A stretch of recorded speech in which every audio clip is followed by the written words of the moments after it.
Parliament ఎన్నికల తర్వాత BRS ఖాళీ అవుతుందన్నారు కేంద్ర మంత్రి కిషన్ రెడ్డి. బీఆర్ఎస్కు డిపాజిట్ కూడా రాదని, ఆ పార్టీకి ఓటేస్తే వృధా అవుతుందన్నారు. ఎన్నికల ప్రచారంలో భాగంగా హిమత్ నగర్లోని ముత్యాలబాగ్లో ప్రచారం చేశారు కిషన్ రెడ్డి. ఇంటింటికి తిరుగుతూ బీజేపీ ఓట్లు వేయాలని ఓటర్లను అభ్యర్థించారు. కాంగ్రెస్ గెలిచేది లేదు, చచ్చేది లేదంటూ విమర్శించారు. దేశవ్యాప్తంగా బీజేపీ 400 సీట్లకు పైగా గెలుస్తుందన్నారు కిషన్ రెడ్డి.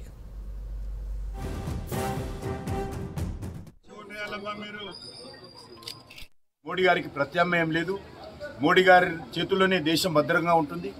మోడీ గారి ప్రధానమంత్రిగా ఉంటేనే దేశం అభివృద్ధి చెందుతున్నటువంటి సంపూర్ణమైనటువంటి విశ్వాసం ఈరోజు నరేంద్ర మోడీ గారి పైన దేశ ప్రజలకు, తెలంగాణ ప్రజలకు ఉన్నది. మరి డబుల్ డిజిట్లో మెజార్టీ స్థానాలు తెలంగాణలో గెలవబోతా ఉన్నాము.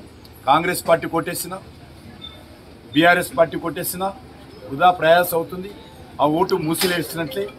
ఎందుకంటే కాంగ్రెస్ పార్టీ దేశంలో ఇప్పుడు అధికారంలోకి వచ్చేది లేదు, చచ్చేది లేదు. కాంగ్రెస్ పార్టీ ఈరోజు వాళ్ళకు నాయకుడే లేరు.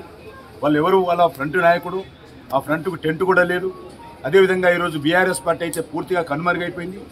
బీఆర్ఎస్ పార్టీ ఒక్క ఓటేసినా కూడా మన ఓటు వృధా అవుతుంది, మురిగిపోతుంది. ఎందుకంటే ఒక్క సీటు కూడా గెలిచే పరిస్థితి లేదు. టీఆర్ఎస్ పార్టీకి తెలంగాణలో డిపాజిట్లు కూడా వచ్చే పరిస్థితి లేదు.